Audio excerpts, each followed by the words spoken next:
Good evening, everyone. My name is Deja Snipes. I currently serve as Miss Freshman at the illustrious North Carolina Agricultural and Technical State University.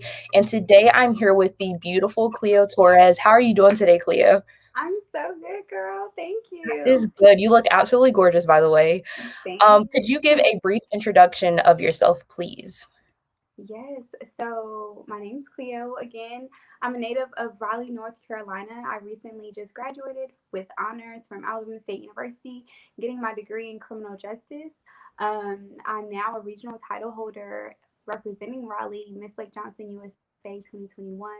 And I'll be a contestant in the upcoming Miss North Carolina USA pageant.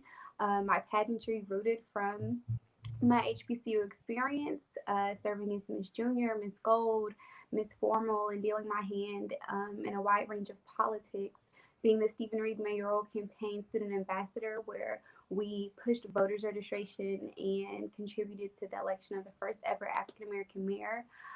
Last January, I was in Orlando, Florida, getting training to become the United States Census student ambassador to really push census forms because the census comes every 10 years and we wanted to push out those resources. So that's what's really brought me here. And I was a track athlete. I did not forget that. That's what really brought me to ASU because I had signed a scholarship there. And I kind of stepped outside of my student athlete horizon and then went on to student leadership. And now I'm here. So, Of course. So tell me, how did you end up at Alabama State University? okay. So, Alabama State was probably my second HBCU on my list only because they offered me a scholarship. I didn't know about Alabama just in general. Any of the schools really, other than like the major schools, University of Alabama, big football fans. But I took a visit to ASU and it was such a home feeling. I felt literally at home. So I turned down so many big schools and decided to commit to ASU because if I'm going to go away 10 hours from home, I'd rather feel as home as possible so I can feel like I'm just not alone because I was alone. And yeah, so I started off as a student athlete. Leadership was not on my mind, I promise you. When I got to the ASU, I was like, I'm going to the Olympics.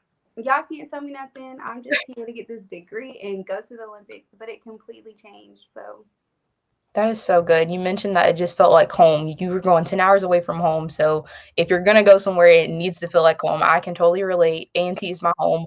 I don't see myself anywhere else. I couldn't see myself anywhere else, but that is beautiful. So in your bio or your brief introduction of yourself, you mentioned so many things, a resume that speaks for itself. You said that you were Miss Gold, you're an athlete, Miss Formal, Miss Junior. Like I said, a resume that can speak for itself. But can you tell me a little bit more about the legacy that you left at your HBCU?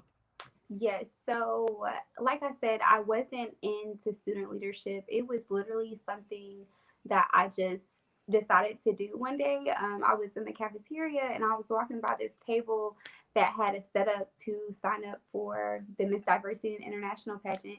And the lady that was at the table, like, she waved me down. And I'm looking at her like, who is this lady talking to me? And so I went over there, really not trying to hear. But then me and my friend had decided, let's just do it for fun. This is not something that we usually do. We don't even get out of our rooms that much, but we did it. And she ended up dropping out. She left me out. And I ended up having to do it by myself. But I was like, if I'm gonna do it by myself, I'm gonna go all the way with it. And I ended up making court. So then it was the platform that I had stood on at the time and going into running for Miss Junior was redemption season because I have a story, and that is really why I decided to be Miss Lake Johnson USA 2021. And I really just wanted to redeem myself coming from my freshman year, and then just every year I wanted it to be growth. So I really think people saw how I transformed from the freshman girl that I was to the woman that I am today. And I think the following and the influence just built up along the way. Um, so it was just always something new that I was doing, but it wasn't just, another thing to put on my resume. It was just something to really show people that you don't have to be a product of your environment, for one. For two, how you come into college does not determine how you leave college. And I think that really stuck with a lot of people and it influenced people I got to get my stuff together. I saw her do it, and it's time for me to do it. And that's really all I wanted to do was just leave a legacy that somebody could remember. That is powerful. So you mentioned earlier that you were in or a student ambassador contributing to the election for the first African American mayor of Montgomery, Alabama. That is huge. So congratulations for that. Tell me your experience about that. So I was sitting in a forum that, forums happen every day at school. But this one was with all the mayoral campaign, um, the men that were running. And the guys, they were, introducing themselves, but there was just one candidate that stood out to me because he came down into the audience and he met everyone personally, shook their hand personally. And I was just looking at him like, that's different. I appreciated it. I felt special, and that's what you got to do when you're running for a campaign. You have to make the other person feel special. And so we were talking, and then he told me he graduated from Vanderbilt, and then I was like, Vanderbilt, that's one of the law schools I wanted to get into. And so we were just talking, talking, talking. And then I had worked the polls for him, and then I came back to his office. We talked about a internship position, and then just being an ambassador and really just branding who he is. Because college students, we don't vote. That is a problem. When we're thinking about college, we're thinking about everything that's going on a college campus. So we're not thinking about voters registration. We're not thinking about our summit forms. We're not thinking about giving blood or anything like that. We're focused on the parties, the mixers, the free food, the jumping parties. That's what we're focused on. So he wanted me to really just chime in and be the liaison from his campaign to our students. And I literally said yes, like, let's do it, because I believed in him at that point. And once I believe in somebody or a candidate, it's like, okay, you got me on your team, so let me see what I can do. And so we were doing all types of things, pushing voters registrations, pubbing videos. We literally ran his campaign like it was an HBCU campus campaign, because we had to make it relatable to get college students to go out and vote.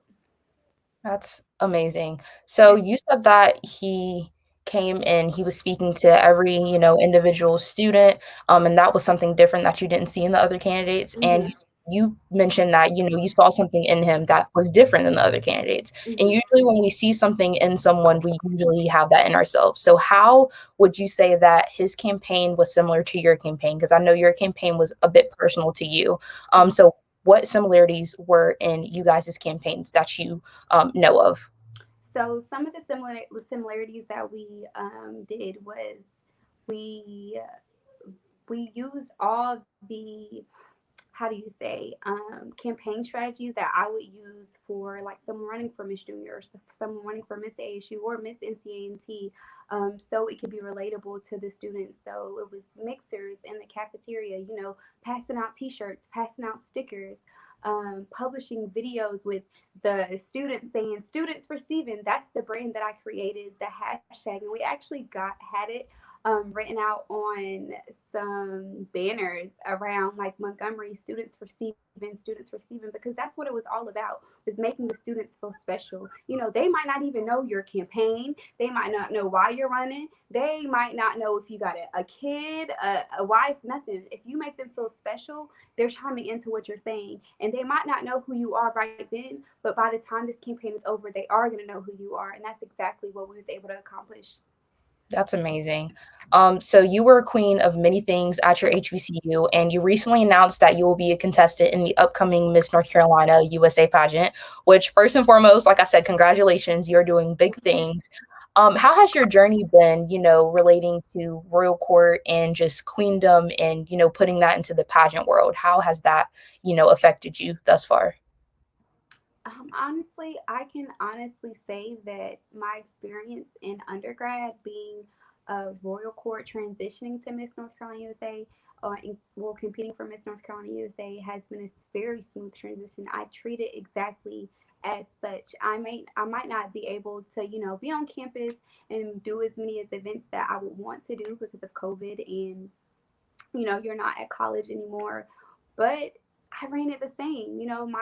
My drive, my mission, all of that is literally the same. Like, nothing has changed. I stay true to my platform and who I was and goal I was trying to push when I was an undergrad and the same exact goal and platform that I'm pushing now. It's literally the same. And I think that's what made it so easy to get into because it's like I felt myself. I felt like I was just being me. And, I'm excited. Like, I'm just going to go into this, like, just be me. Just be who you've been the last 4 years at ASU. Do what you know how to do best. Yeah. So you mentioned that you were an athlete as well, and I can speak for myself. I was a cheerleader. I played volleyball. You name it, I played it. Yeah. We're competitors. We are very Right. competitive with everything that we do, and I can see that in your eyes that you are very competitive. So how has that affected you?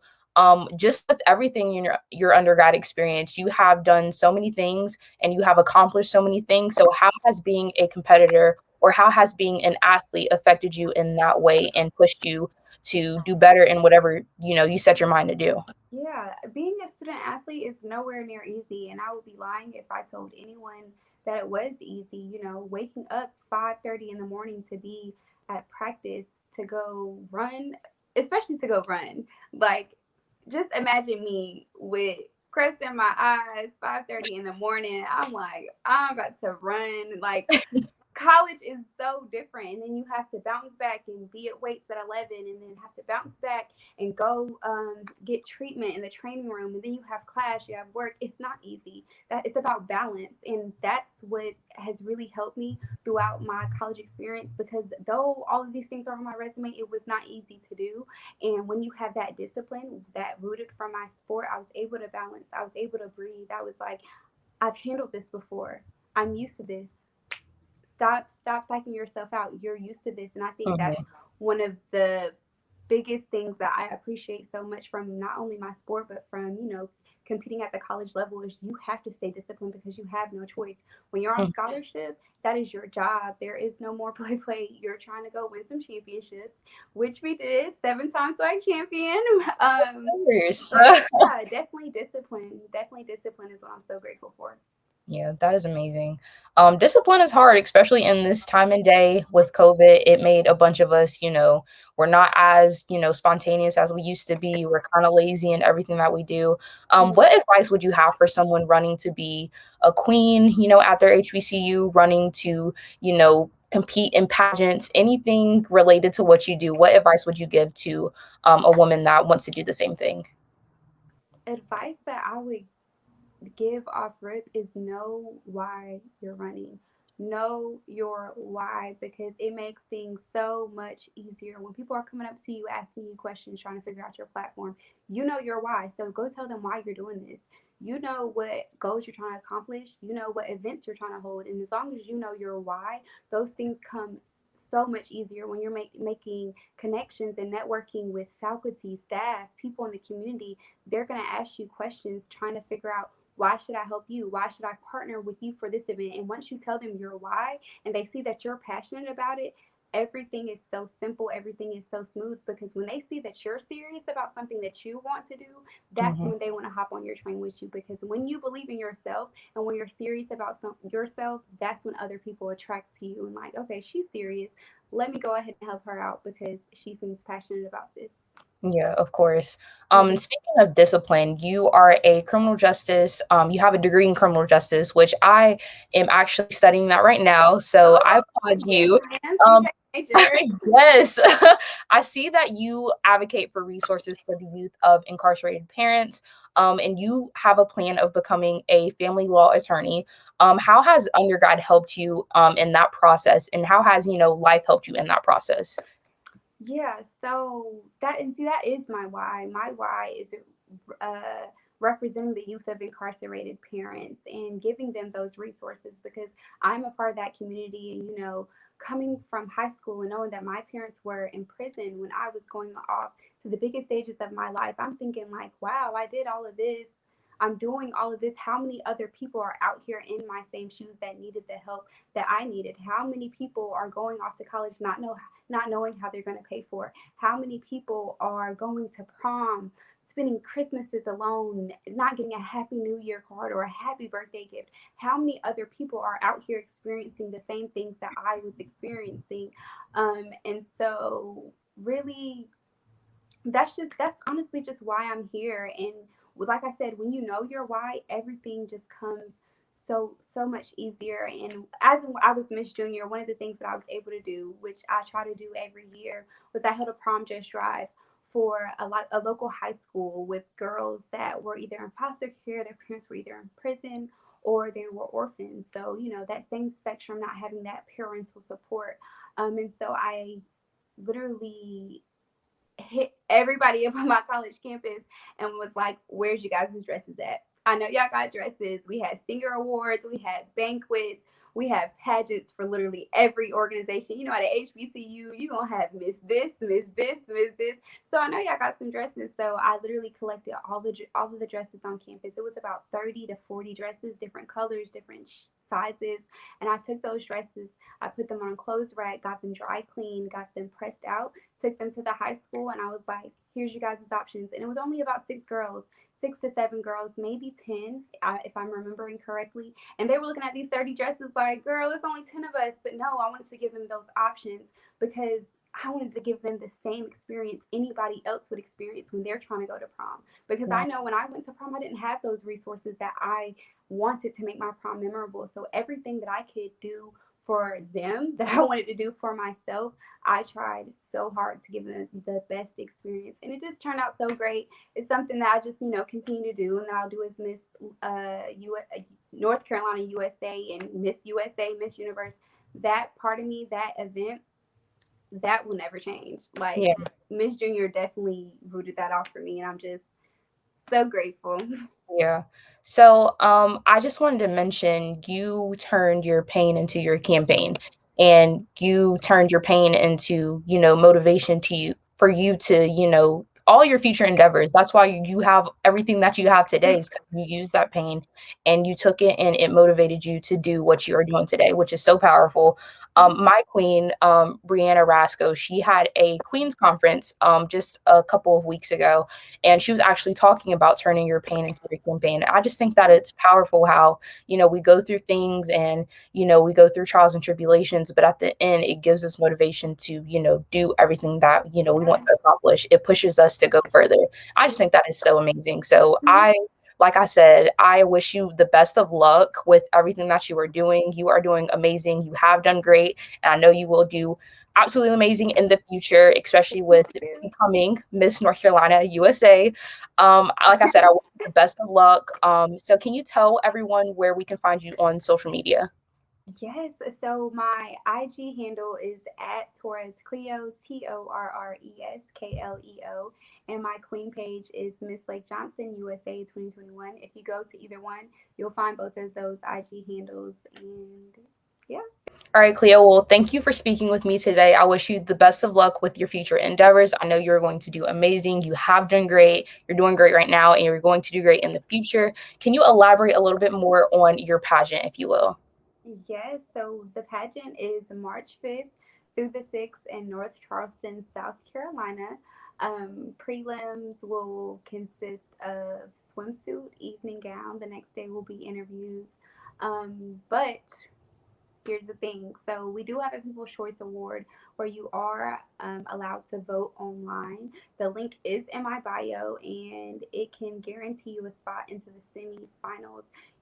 So everyone to go vote if you can. It's only $1 to go vote. You can vote 50 times. You can vote 100 times, as many times as you want, and that could secure my spot into the semifinals, and take it on from there. So yeah. Well, you heard her. Let's help this beautiful queen out. Once again, this concludes today's interview with the beautiful Cleo Torres. I am Deja Snipes, and this is a Queen series, Road to Royalty. Goodbye, everyone.